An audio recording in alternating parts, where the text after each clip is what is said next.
Hi guys, we're still at Trailguide to the Body, presenting spine and thorax. This time I will be presenting craniovertebral joints and also the atlanto-occipital and the atlanto-axial joints. And we are at page 221. Okay, we're looking at an image here of 4.125, whereas it's the anterior view of the upper cervical vertebrae. It is a cross section along coronal plane. Okay, please look at the image here if you may. Okay, so we have the capsule of the atlanto-occipital joint here. We have the basilar portion of the occiput. We have the atlas C1. Okay, and the capsule of the lateral atlanto-axial joint. And we have the axis, the C2. You can see the protrudement going on here. This doesn't have, because C1 doesn't have any spinous process. So, and here is the anterior longitudinal ligament. Keep in mind, this one keeps all these intact. It's like a support. And on the posterior side, we have the PLL as well, the posterior longitudinal ligament. Okay, so proceeding to the posterior view of the axis here. If you can look at the image here, right? These are important ligaments. Okay, so the Aller, I featured this. Please watch my other video on pathologies as well. Aller ligaments. Okay, and we also have the cruciform ligament, which is it's in a cross form like, right? Superior longitudinal fibers. We have the inferior longitudinal fibers. That's the superior. That's the inferior.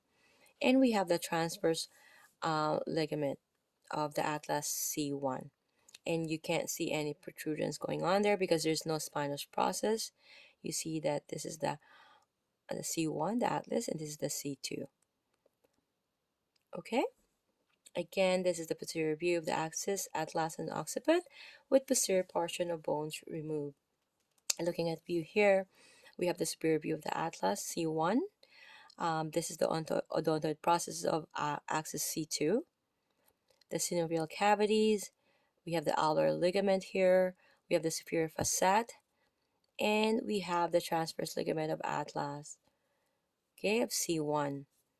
Okay, so it's really important that we know all these landmarkings. We all know these ligaments as a therapist.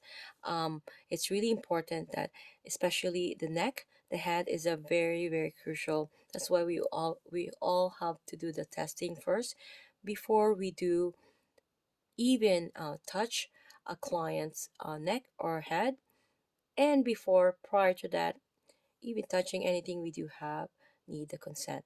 Okay, going back to this image here, whereas we do have the lateral view cross section along the sagittal plane.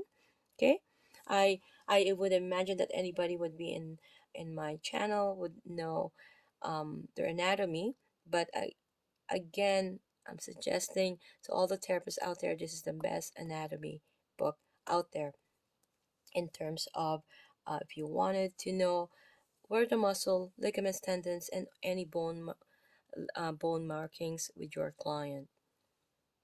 Okay, we have here the posterior atlantoaxial membrane, and this is the PLL that I was referring to. If we have the ALL, anterior longitudinal ligament, we also have the PLL that actually supports us for over flexing.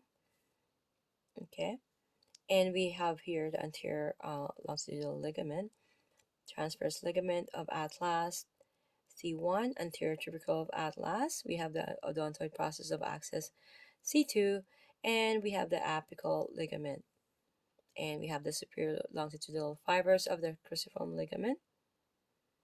We have the posterior atlanto-occipital membrane. I've mentioned the posterior, uh, there's on each, and we have this occiput here. Again, this is a cross section. Okay, posterior tubercle of atlas of C1. Okay, if you can notice, right, Again, C1 does not have any spinous processes, whereas the rest of the vertebral column has. Okay, I'll see you guys in the next video.